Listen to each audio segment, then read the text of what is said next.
ही वापस हो और अल्लाह से बख्शिश मांगो। बेशक अल्लाह बख्शने वाला है, रहमत करने वाला है।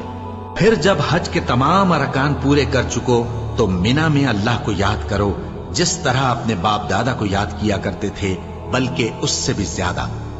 और बाज लोग ऐसे हैं जो अल्लाह से इल्तिजा करते हैं कि ऐ परवरदिगार, हमको जो देना है दुनिया ही में दे दे, और ऐसे लोगों का आखिरत में कुछ हिस्सा नहीं। और बाज ऐसे हैं कि दुआ करते हैं कि परवरदिगार, हमको दुनिया में भी नेमत अता फरमा और आखिरत में भी नेमत बख्शियो और दोज़ख के अजाब से महफूज रखियो।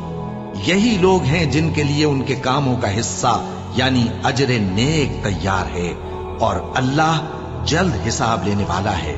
और क़याम मिना के दिनों में जो गिनती के दिन हैं, अल्लाह को याद करो। अगर कोई जल्दी करे और 2 ही दिन में चल दे तो उस पर भी कुछ गुनाह नहीं, और जो